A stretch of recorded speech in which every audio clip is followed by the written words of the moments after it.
Well, it's amazing because, the scientific structure of I am really, goes back quite some way. And I sort of really, the Atlanteans taught was sort of really composed of these unformed strings, which we talk about in colloidal biology. And I goes then into perception as M, sort of like scalar waves are given off. And then there's a whole Fibonacci, that's out there in space. This causes membranes and things to form. This becomes cosmic light or the ether, and that this ether would pass right through a couple of Faraday cages. It will pass right through them and affect everything inside the cage. And then this is an energy which then becomes expressed more, as third-dimensional sort of matter. But before matter sort of forms, these vibrating threads are expressed in harmonics, and these harmonics sort of and several patterns of the colours of the rainbow corresponding to the musical notes, and then these dimensions are pierced by this eighth ray, and then this causes a crystallization to come to be of M, and everything sort of in this third dimension, yeah. But the Toltec tradition, the shamanic tradition, it goes really quite far back. Certainly, it's highly reflective of priest and monk and other traditions, certainly, and the concepts, and the message that they use is certainly not incidental at all. But and nor to ever sort of more the ancient Amazi. The ancient Amazi, they inhabited the midland plain there back in Atlantean times of the Nile area. And they were the people there before the Atlanteans built the pyramids there, the Amazi. And they would go back as a colony, of course, back through to Lemuria, thousands of years earlier. But the Toltec sort of have a very deep insight and science of the structure of matter and intelligence sort of imbued within this.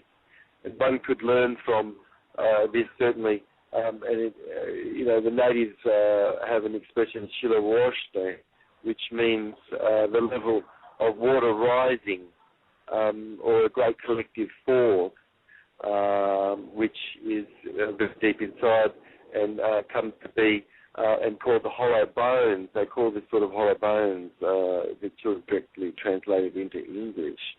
But that this sort of causes a light to orbit according to cardinal points, which relate to their medicine wheel that they apply, in their tradition.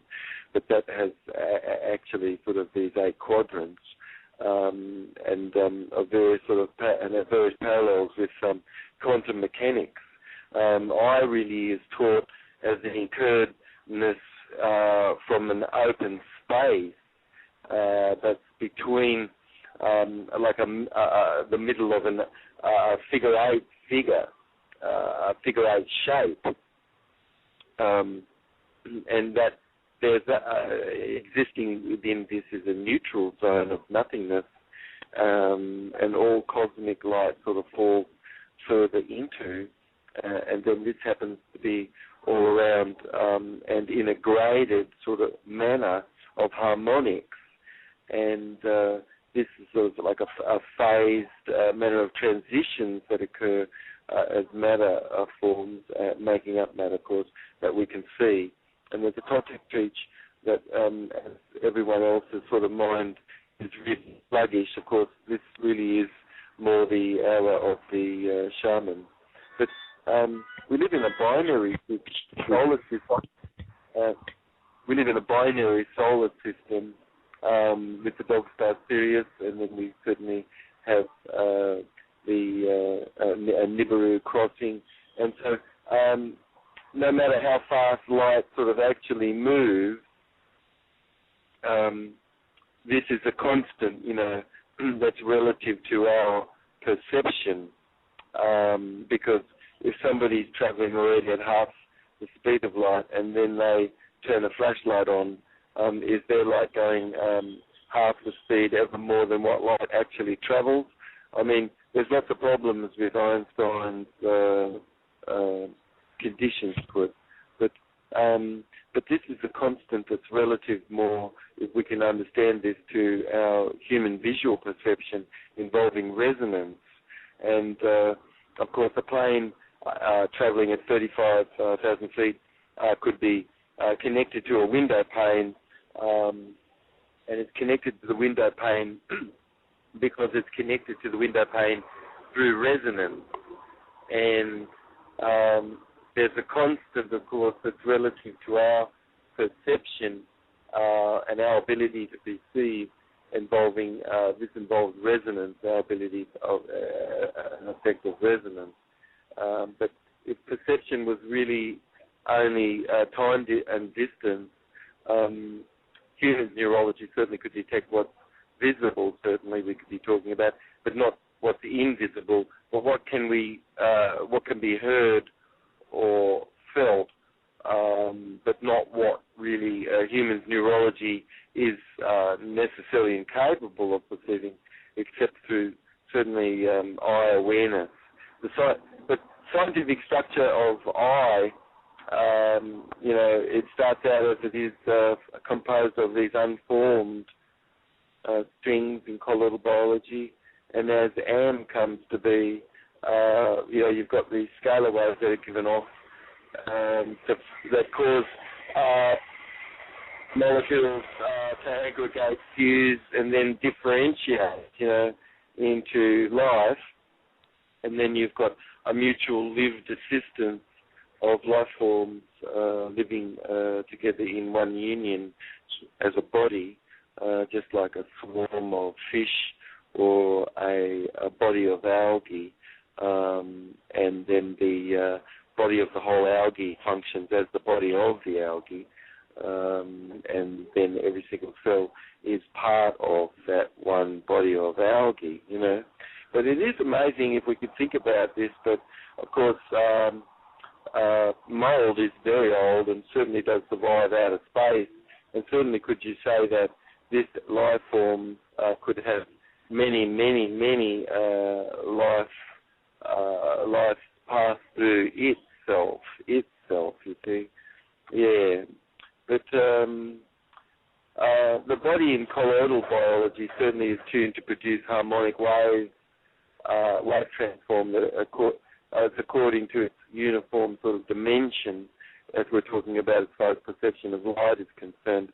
So light is not dependent upon just what a human's perception of that is, but that we could not necessarily consider that just because you have a flashlight and it was off for some time, that any knowledge was about when it was off.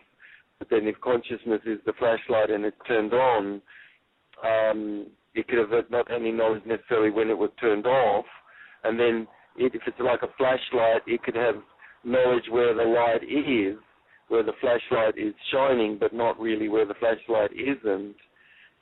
And but we have a uniform dimensional biomatrix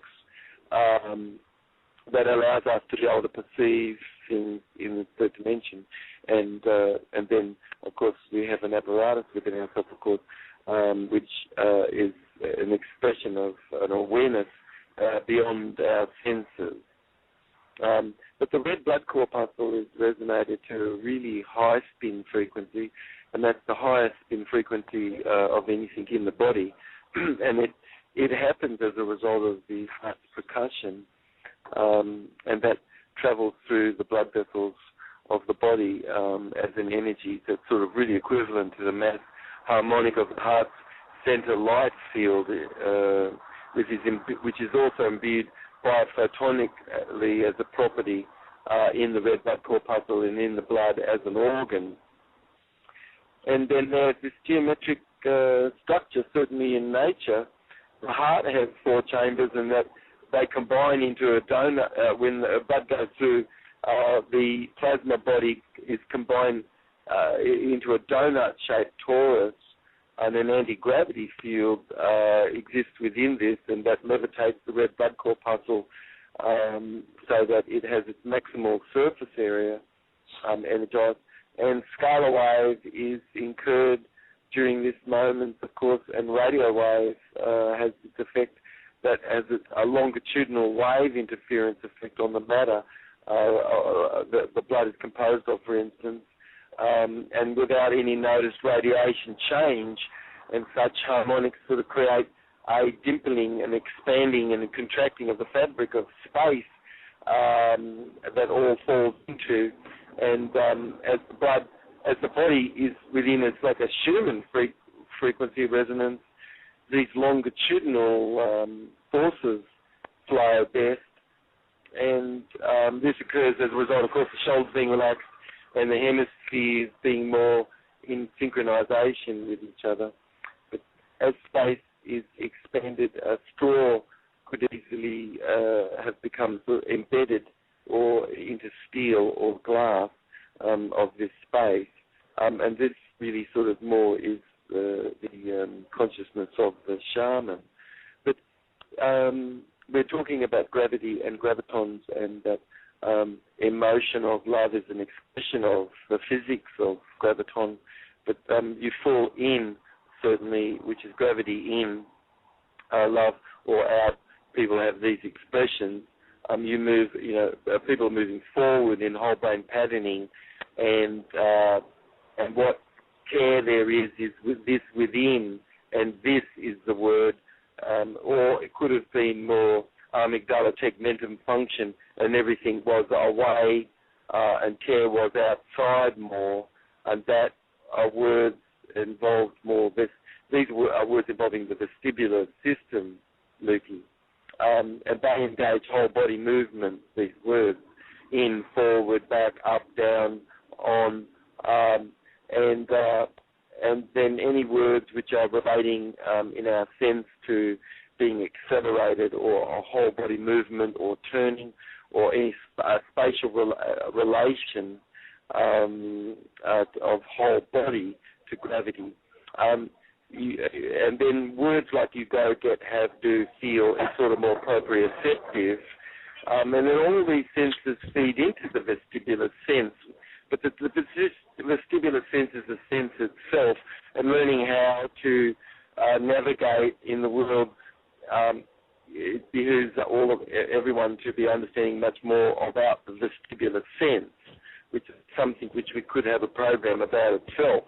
But life is a confluence of multiple vibrations, and it's a harmonization, that confluence of these multiple vibrations, and it's really designed to have its full harmonic function. And we can't understand. You cannot do the understanding for another, and nor can you do the loving for another. As somebody is in a standing, they are, and as one is loving, you are loving. And not before that, you see, not before this. But the act of piercing light particles, or the act of perceiving is a piercing, but the act of perceiving light particles disturbs them, and perception causes a change in matter's behavior, certainly. But yet, if we can consider it, of course, only as a flashlight, no awareness went off and went on, only seeing where the light is, but not seeing anything where the light isn't, is a fact in neurology, where people cannot necessarily be aware of what's lobotomized or missing. But the astrophysics of the Toltec really do explain this binary system that we live in, and that most of our solar systems that we have are binary systems, and are binary in nature, and this binary nature exists in matter, which causes pairs to form, and this is certainly the energetic. There's a certain energetic lapse, and then matter forms, more into these pairs. And then we go on as we began our program course, talking about how these are composed into strings of matter that sort of vibrating, and you could consider these strings to be sort of little whirlpools themselves, centered around suction and implosion, and that these strings come together to make membranes in space and in colloidal biology, and then this occurs by aggregating, fusing, and differentiating process, and harmonics is involved. And then the Toltecs teach, all about this sort of sound, picture, word relationship and things, yeah. But I think that we should really be talking more about how people are astronauts, and what an astronaut actually is, But perhaps we could talk in our program more as we come to things in our next program, a little more about the cognitive functioning and eye awareness, and how a map forms internally, which it really isn't a territory, but it can be it's an approximation, but it does follow along these laws that are very deep in physics, in our reasoning and everything. Yeah. So anyway, this is Dr. David Jubb. I love you guys. This is Ricky and Dr. David Jubb. This is the Universe Inside of Mind. I hope you guys are having a wonderful day as you're tuning into these shows, and look forward to catching up to you at a future show. Love you guys.